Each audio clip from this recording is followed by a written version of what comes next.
Assalamualaikum warahmatullahi wabarakatuh. Bagaimana kabarnya hari ini anak-anak? Baik, sebelum kita memulai pembelajaran, sebaiknya kita berdoa dulu.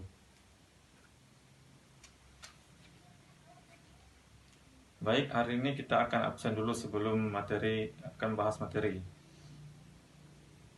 Azlan, Raffi, Kiki, Ahmad. Baik, hadir semua hari ini ya. Ada yang masih ingat dengan materi kemarin? Ya, materi sel. Ada yang masih ingat apa itu sel? Sudah lupa? Baik, sel merupakan unit struktural fungsional terdapat dalam tubuh manusia yang akan menyusun jaringan.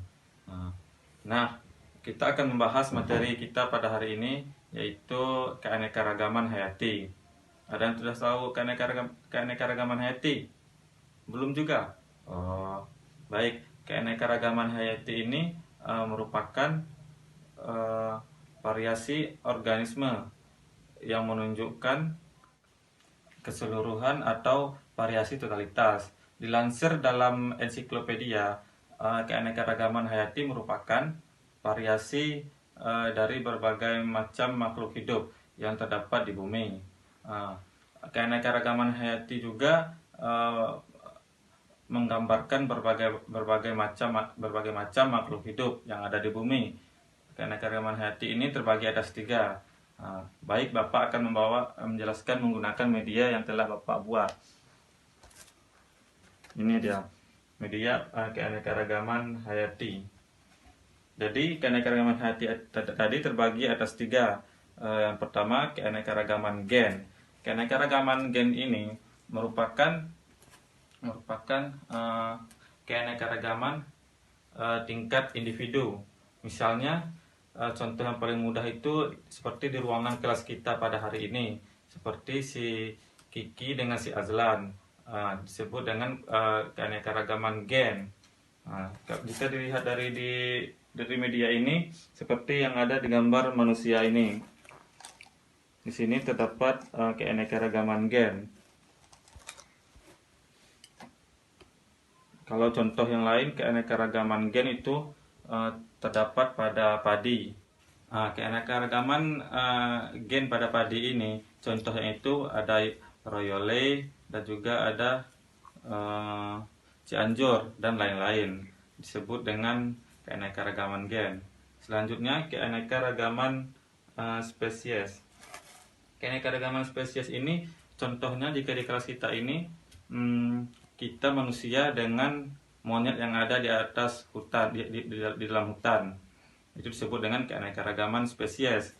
Jika dilihat dari media ini, seperti harimau dengan macan tutul dan juga dengan singa, disebut dengan keanekaragaman spesies. Ada singa, macan tutul, dan harimau. Keanekaragaman spesies ini sangat mudah diamati karena sangat berbeda bentuknya. Selanjutnya, keanekaragaman ekosistem. Baik, keanekaragaman ekosistem ini terbentuk dari 2 komponen. Yang pertama itu biotik dan abiotik. Komponen biotik adalah komponen yang hidup, sedangkan komponen abiotik komponen yang tidak hidup. Komponen biotik ini contohnya itu seperti tumbuhan, hewan. Sedangkan komponen abiotik adalah komponen tidak hidup. Contohnya itu seperti air, cahaya, tanah, dan lain-lain. Baik, keanekaragaman tingkat ekosistem ini sebenarnya terbagi atas beberapa macam. Tapi kali ini kita akan membaginya kepada 3, yaitu ekosistem hujan tropis, dilihat pada gambar ini. Yang kedua, ekosistem padang pasir, dan yang ketiga ekosistem padang rumput.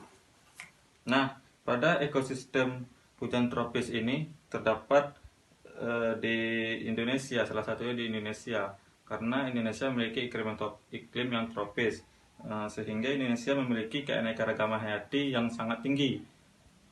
Kemudian ekosistem padang pasir. Ekosistem padang pasir ini tidak sebanyak di ekosistem hujan tropis tadi, karena di ekosistem padang pasir ini sangat susah untuk mendapatkan air, sehingga yang makhluk-makhluk hidup yang dapat bertahan di ekosistem padang pasir ini hanyalah makhluk hidup yang dapat bertahan dengan cuaca panas, seperti pada unta dan pada tumbuhan, yaitu tumbuhan kaktus, dan ada juga hewan dan makhluk hidup yang lain. Selanjutnya ekosistem padang rumput. Ekosistem padang rumput ini memiliki keanekaragaman hayati yang juga tinggi. Seperti di situ adanya kijang ini, seperti ada kijang yang tumbuh dan makhluk hidup di situ. Nah, setelah kita mempelajari keanekaragaman hayati ini, kita harus juga mengetahui keanekaragaman hayati di Indonesia. Yaitu keanekaragaman hayati Indonesia itu memiliki hutan hujan tropis, di mana sangat banyak makhluk hidup yang tidak ada di tempat yang lain. Nah, selanjutnya manfaat keanekaragaman hayati bagi kehidupan manusia. Manfaat tersebut terbagi atas dua. Yang pertama, manfaat primer dan manfaat sekunder. Manfaat primer merupakan manfaat utama yang harus dipenuhi dalam kehidupan manusia. Sedangkan manfaat sekunder adalah manfaat penunjang daripada manfaat primer. Manfaat primer ini merupakan kebutuhan pangan dalam kehidupan manusia. Sedangkan manfaat dari sekunder ini bisa dicontohkan seperti transportasi, seperti pada kuda, unta, dan lain-lain, sehingga memenuhi manfaat primer tadi. Baik, selanjutnya nilai keanekaragaman hayati bagi kehidupan manusia. Yang pertama ada nilai biologis, yang kedua nilai estetika, yang ketiga nilai pendidikan, yang keempat nilai religius, dan yang kelima yaitu nilai ekonomi. Stop. Baik, setelah kita mempelajari materi keanekaragaman hayati pada hari ini, ada yang ingin menyimpulkan? Baik, Ahmad, simpulkan. Ya, bagus sekali. Baik, Bapak simpulkan lagi setelah Ahmad menyimpulkan tadi. Keanekaragaman hayati merupakan kehidupan dari berbagai makhluk hidup dan juga berbagai ekosistem yang terdapat di suatu tempat di bumi.